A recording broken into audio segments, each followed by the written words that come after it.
उत्तर प्रदेश की हमारी आंगनवाड़ी बहनों, आशा बहनों और हमारे रसोइया भाइयों और बहनों, आप सभी जानते हैं कि कल 1 फरवरी को हमारा भारत सरकार का बजट आ रहा है और कल संसद में सुबह 11 बजे से हमारे देश की वित्त मंत्री निर्मला सीतारमण बजट भाषण शुरू करेंगी। मेरा आप सभी से अनुरोध है, बजट को आप सब लोग गौर से सुने। आप सभी लोग शामिल रहे हैं।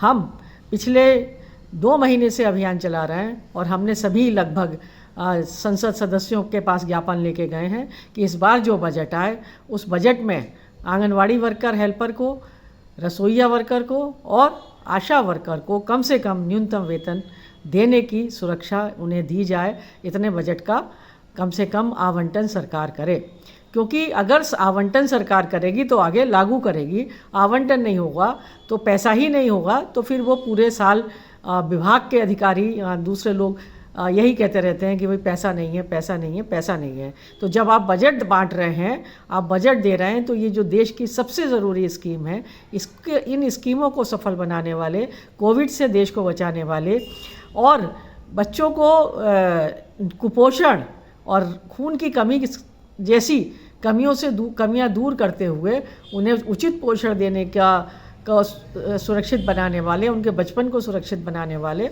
और देश के भविष्य को बेहतर बनाने वाले जो ये वर्कर हैं, इन वर्कर का कम से कम न्यूनतम वेतन इन्हें जो है वो दिया जाना चाहिए और इसकी सुरक्षा सरकार करे और इसके लिए कम से कम इस पैसे को वो बजट में दे। दूसरी बात यह है कि सब इन वर्कर को बहुत जल्दी ही जो है वो काम से हटाया जा रहा है। जब देखो जिसे उच्च अधिकारी जो हैं वो रसोइयों को और मर्जिंग के नाम पे रसोइयों को, तो कभी आशाओं को और आंगनवाड़ी वर्कर हेल्पर को, सबको जो है एक धमकी में रखते हैं, निकालने को रहते हैं। आशा आंगनवाड़ी को तो 62 साल की जो आंगनवाड़ी हुई हैं उन्हें उम्र 62 की होते ही हटा दिया गया काम से। ना फंड मिला, ना पेंशन मिली, एक परेशान है एक पैसे के लिए। न फ़ोन में डाटा डलवा सकती हैं, यहाँ तक कि अपनी दवाई गोली भी नहीं ला सकती। अनेकों की बहुत जल्दी मौत हो गई। जैसे काम से हटी, काम में एक अनुशासन है, सुबह जाती हैं, उनका मन लगा रहता है। ज़्यादातर अकेली महिलाएं हैं, विधवाएं हैं, एक व्यस्तता थी और सरकार ने एक झटके से क्रूरता के साथ जो है उनको काम से अलग कर दिया और उनकी स्थिति ख़राब है। तो हमारी मांग है कि कम से कम 5,000 रुपये पेंशन इन सभी वर्कर को दी जाए। आप हटा दीजिए काम से, हम मना नहीं कर रहे हैं, लेकिन पेंशन दीजिए। पेंशन बहुत ज़रूरी है। तो हमारी आंगनवाड़ी वर्कर हेल्पर, आशा वर्कर, संगनी और हमारे रसोइया जो वर्कर्स हैं, इनको कम से कम जो है पेंशन दी जाए। तीसरी बात है कि ये जो स्कीमें हैं बहुत ज़रूरी हैं और इन स्कीमों के लिए ये देश के बच्चों को और महिलाओं के वेलफेयर की स्कीम्स हैं। इनके लिए सरकार पर्याप्त बजट दे, क्योंकि जो सरकार ने कहा था कि हम सुबह को नाश्ता देंगे बच्चों को, वो भी नहीं दिया गया। पूरा साल निकल गया और नई शिक्षा नीति आए हुए 2 साल हो गए, एक दिन बच्चों को नाश्ता नहीं मिला। उत्तर प्रदेश में तो बहुत ही भयानक स्थिति है। यहाँ तो कभी आज तक हॉट कुक जो है कि कोई व्यवस्था ही नहीं है केंद्रों पे, ना गैस है ना बर्तन है।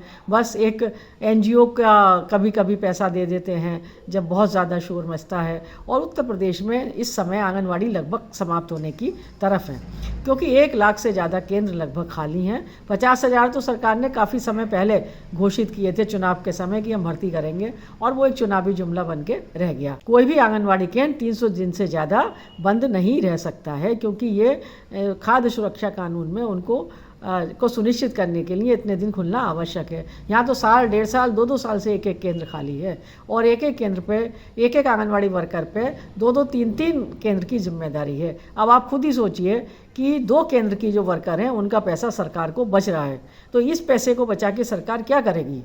सरकार के पास पैसे की कोई कमी नहीं है। आप देखते हैं, आप जानते हैं, वो जहाज़ खरीदते हैं, वो सुरक्षा पे खर्च करते हैं, वो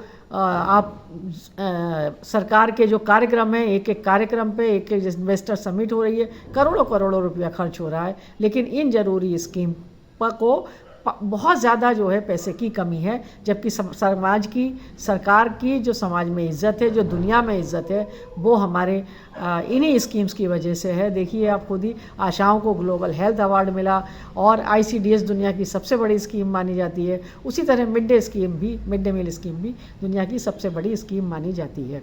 मेरा आप सबसे अनुरोध है कि कल जब बजट भाषण शुरू हो आप बिल्कुल अपने मोबाइल में रेडियो लगा करके या किसी अड़ोस पड़ोस में रेडियो लगा करके, टीवी लगा करके वहाँ लगातार बैठें और सुने सरकार किस मद में कितना पैसा आपको दे रही है। और अगर हमने जो सारे सांसदों को कहा है, जा कर के पत्र दिया है कि आप हमारे न्यूनतम वेतन और फंड पेंशन के लिए वहाँ पे आवाज़ उठाइए, इसके बावजूद भी अगर आवाज़ नहीं उठती है तो हम एक बार फिर उन्हीं सांसदों के पास जाएंगे और उनसे बात करेंगे कि अब हमें क्या करना चाहिए। अब बहनों, आप ये बात अच्छी तरह समझ लो कि ये संसद हमारे देश की सबसे बड़ी पंचायत है और इसी में बैठ कर के हमारा जो बजट है, कितना पैसा खर्च होगा, अगर सरकार पे 1 रुपया है तो कितने पैसे आंगनवाड़ी पे खर्च होंगे, कितने स्वास्थ्य और आशा पे खर्च होंगे, कितने मिड डे मील स्कीम और शिक्षा पे खर्च होंगे, ये इसी में तय करते हैं। और इसी में वो तय कर लेते हैं कि कितने अमीरों को वो टैक्स जो है छूट देंगे, कितने अमीरों का कर्जा माफ़ करेंगे। इसी संसद में बैठ के ये सारे निर्णय होते हैं। तो हमारा संसद से बहुत अपेक्षाएं, संसद सदस्यों से भी अपेक्षाएं हैं। आप भी, आपने जिन्होंने ज्ञापन दिया है अपने अपने सांसदों को, उनके संपर्क में रहें। लेकिन पहले कल गौर से इस भाषण को सुने। कल दोपहर बाद तक हम भी एक विज्ञप्ति जारी करेंगे। सरकार ने अगर हमारे लिए कुछ बढ़ाया होगा तो हम ज़रूर उसका स्वागत करेंगे। इस समय स्थिति बहुत ख़तरनाक है। आप जानते हैं महंगाई कितनी तेज़ी से बढ़ी है और जो महंगाई बढ़ी है उसका जो पैसा है वो भी तो सरकार पे जा रहा है। जीएसटी का पैसा क्या करेगी सरकार इतने पैसे का? अगर ये हम पे खर्च नहीं करेगी तो फिर वो बैंकों को देगी। बैंक से भी निजी पूंजीपतियों को पैसा दिया जा रहा है। जो इतना पैसा सरकार पे आ रहा है वो भी हमारे ऊपर खर्च नहीं हो रहा। यही हमारा कहना है, हमारा रुपया हमारा हिसाब हमें चाहिए और उस हिसाब में हमारे हिस्से में क्या आता है इस पे हमारी नज़र रहेगी।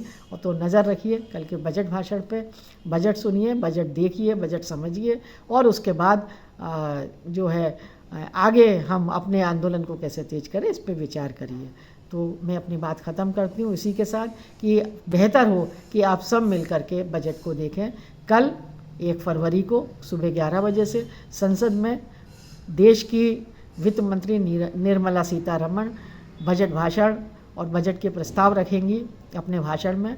उस भाषण को गौर से सुनिए, समझिए और देखिए आपको इस बजट में कितना पैसा आवंटित किया गया है शिक्षा के लिए, स्वास्थ्य के लिए और महिला बाल विकास के अंतर्गत ICDS के लिए। धन्यवाद।